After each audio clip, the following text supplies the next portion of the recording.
کبھی ہمت ہارنے لگو تو دل کو بس اتنا سمجھانا کہ جو ہو رہا ہے اس میں اللہ کی رضا ہے، اور جو ہوگا اس میں بھی اللہ کی رضا ہوگی۔ پتہ ہے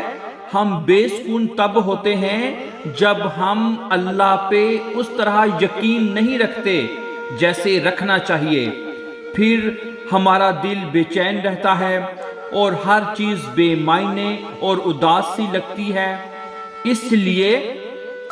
ایک لمبی سانس لو اور گزرا ہوا اچھا وقت یاد کرو، اور اگر یاد کرنے کو گزرا ہوا اچھا وقت بھی نہیں مل رہا تو آنکھیں بند کر کے ایک دفعہ ان تمام مراحل پہ نظر دوڑاؤ جن پہ اللہ نے تمہارے کہنے سے پہلے ہی سنبھال لیا تھا۔ اس کی نعمتیں یاد کرو، اس کی حکمتیں یاد کرو، اس کی طاقتیں یاد کرو، رات کا دن میں اور دن کا رات میں بدلنا یاد کرو، اور آخر میں اس کا وعدہ یاد کرو کہ مشکل کے بعد آسانی ہے،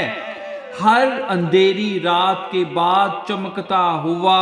سویرا ہے، اور اسے اپنے قریب محسوس کرو۔ بھول جاؤ کہ کوئی شارک کا فاصلہ بھی ہے، بس بے ساختہ ہونٹوں پہ اس کا نام طاری کر لو، پھر دیکھنا یہ شارک کا فاصلہ بھی ختم ہو جائے گا اور وہ سکون بن کر تم میں سما جائے گا۔